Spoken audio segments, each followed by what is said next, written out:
విశాఖ జిల్లా గాజువాక మండలం చట్టివనిపాలెం 70 అవార్డులో గల పరదేశమ్మ తల్లి పండుగ ఉత్సవాలు గత 9 రోజులుగా అంగరంగ వైభవంగా జరుగుతుండగా ఈ రోజు చివరి రోజు కావడం భక్తుల పెద్ద సంఖ్యలో పోటెత్తారు. ఈ ముగింపు కార్యక్రమానికి ముఖ్య అతిథులుగా పల్లా శ్రీనివాస్, ఉరుకుటి చందు తదితరులు పాల్గొనగా చట్టిబాబు ఆధ్వర్యంలో పులివేషాలు, తప్పెటగుళ్ళు, అమ్మవారి వేషధారణలో నృత్యాలు, సాంస్కృతిక కార్యక్రమాలు అలరించాయి.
ఈరోజు అనుపు మహోత్సవం చాలా భారీ ఎత్తున వివిధ సంస్కృత కార్యక్రమంతో పాటు అశేషమైన భక్తి జనం వచ్చి అమ్మవారిని దర్శనం చేసుకున్నారండి.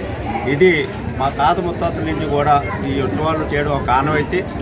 అదే సందర్భంలో మేము కూడా ప్రతి ఏటా కూడా ఘనంగా నిర్వహిస్తున్నాం. ఈ సందర్భంగా ప్రతి ఒక్కరు కూడా ఈ యొక్క తల్లి ఆశీస్సులు ఉండాలని, చాలా స్వచ్ఛమైన తల్లి శ్రీ పరదేశమ్మ తల్లి, చాలా శాంతమైన తల్లి. అదేవిధంగా తల్లిని నమ్మకం ఏమున్నా సరే సకాలంలో మంచి ప్రాంతంలో పేరుంది. ఈ చట్టివనిపాలెం కాకుండా పాతగాజువాక, చిట్నాయుడుపల్లి గ్రామం మొత్తం కూడా చుట్టూ కూడా 70 వార్డులు కూడా అందరూ వచ్చి తల్లి ఆశీస్సులు తీసుకున్నారు. చాలా సంతోషం అండి. గ్రామ కమిటీ తరఫున ప్రతి ఒక్కరు కూడా వివిధ పార్టీలకు అతీతంగా కూడా నాయకులు వచ్చి తల్లి ఆశీస్సులు తీసుకున్నారు. చాలా సంతోషం. వారందరికీ కూడా తల్లి ఆశీస్సులు ఉండాలని మా గ్రామ కమిటీ తరఫున హృదయపూర్వకంగా కోరుకుంటూ సెలవు తీసుకున్నాం. Thank you sir. ఈ తల్లి ఆశీస్సులు ఎప్పుడు కూడా అందరికీ ఉండాలని మరొకసారి మనవి చేసుకున్నాం. అదేవిధంగా ఇదే సంవత్సరం ఆఖరులో భక్తుల కోరిక మేరకు చాలా కంజెస్టెడ్గా ఉంది గుడి. పెద్ద గుడి కట్టాలని ఒక ఆకాంక్ష ఉంది. అతి త్వరలో కూడా తల్లి ఆశీస్సులు ఉంటే పెద్ద ఆలయం నిర్మించి అందరికీ భక్తులందరూ కూడా కొద్దిగా ఇబ్బందికరం అయితే దర్శనం వచ్చే సందర్భం పండగ సందర్భంలో ఆలయం కూడా పునర్నిర్మాణం చేసి అందరూ కూడా అసౌకర్యం లేకుండా మంచి దర్శనం కల్పించే భాగ్యం కల్పించాలని ఆ తల్లిని ఒకసారి మీ ద్వారా కోరుకుంటున్నాను. Thank you. నేను ఇక్కడ శ్రీరామదాసు సభ్యులు ఇక్కడ ప్రతి మంగళవారం పరదేశం ఒక 5 సంవత్సరాలు బట్టి లలిత భవన కార్యక్రమం చేస్తున్నాము.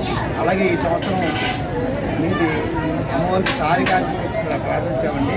అలాగే ప్రతి సంవత్సరం చేయాలని ప్రారంభించాము. అందువల్ల భక్తులు చాలామంది వస్తున్నారు. అమ్మవారిని వచ్చినది ఏది మనసులో కోరిక అనుకుంటే అది నెరవేరుతుంది అమ్మవారి. అందుకని చెప్పి ఈ 70 వార్డు ప్రజలందరూ కూడా ఉదయం నుంచి కూడా ఖాళీ లేకుండా ఎక్కువ సంఖ్యలో ఎండాన్ని కూడా చూడకుండా ప్రజలు అమ్మవారు దర్శించుకున్నారండి. అందువల్ల అమ్మవారు దక్షిణ అమ్మవారు. అందుకని చెప్పి ఎవరైనా కూడా ఏదైనా మనసులో కోరుకుంటే అమ్మవారు కోరుకుంటే అనుకున్నది జరుగుతుందండి. అందువల్ల గ్రామ ప్రజలందరూ కూడా స్వచ్ఛంగా ఉంటారని ఆ భగవంతు ప్రదేశం మాత్రం మరీ వేడుకున్నాండి.